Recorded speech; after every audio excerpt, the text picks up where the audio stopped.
Bismillah, wa salli wa sallim ala man bu'isa rahmatan lil alamin. Donc, comme nous le disions, on aborde à présent la deuxième partie de notre troisième chapitre qui s'intitule comme suit les règles de satisfaction des besoins naturels et alors les règles de politesse si rapportant. Nous sommes arrivés à la partie sur ce qui est sunna pour celui qui rentre dans les toilettes. Celui qui rentre dans les toilettes, il est tenu de dire Bismillah, Allahumma inni a'udhu bika min al-khubsi wal khaba'is. Au nom d'Allah, là je te demande protection contre les génies mâles et les génies femelles.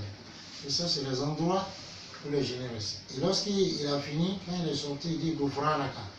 Alors je demande ton pardon. Il doit donner priorité à son pied gauche sur son pied droit. C'est le pied gauche qui rentre en premier et c'est le pied droit qui sort en premier. De même, il ne doit pas faire découvrir sa nudité jusqu'à ce qu'il se rapproche de la terre. Ça, on dit cela parce que si tu es dans un endroit qui est ouvert, comme la brousse, mais lorsque tu es dans un endroit ouvert aussi, il est méritoire pour toi de t'éloigner et de te couvrir autant que tu peux jusqu'à ce qu'on ne te voit pas. Et les preuves de tout ce qui a été cité, comme Aksuna, pour celui qui va faire ses besoins, c'est ce qui va suivre maintenant. L'hadith de Jabir radhiyallahu qui est rapporté par Abu Daoud,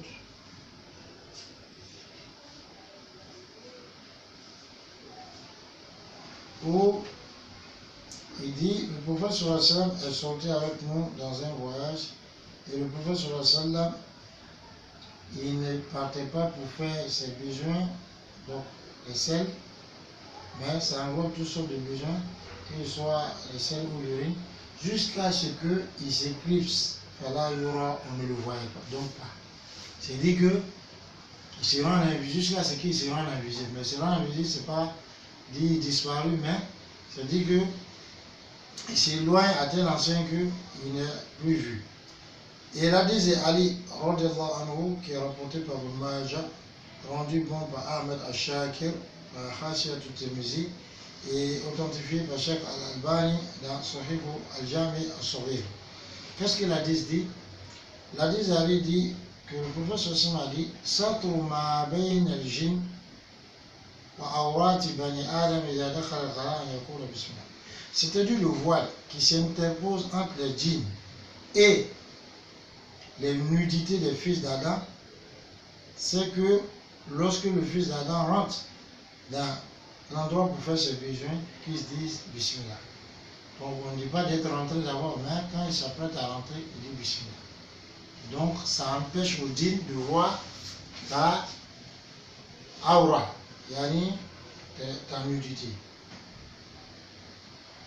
Et l'hadith de Anas, qui lui est rapporté par Al-Bukhari et Muslim, où il dit, le prophète sallallahu alayhi wa sallam, lorsqu'il rentrait dans les besoins, il disait Allahumma, pour faire ses besoins, il rentrait dans la toilette, Allahumma inni a'udhu bika min al-khubsi wal khaba'is.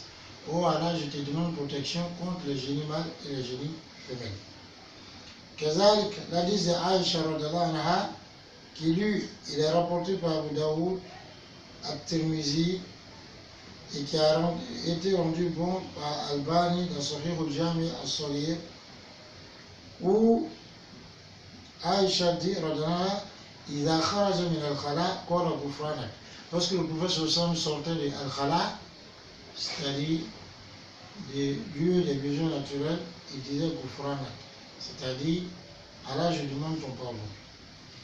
L'hadith d'Ibn Omar qui dit que le prophète Ibn Omar, l'hadith il est rapporté par Abu Daoud, par Tirmizi, authentifié par Sheikh al-Albani, où il dit le prophète sallallahu alayhi wa sallam, il était Ida arad al-haja, lorsqu'il voulait faire un besoin. Mais ici il s'agit du besoin naturel, parce qu'on voit ce qui suit. Là, il ne levait pas.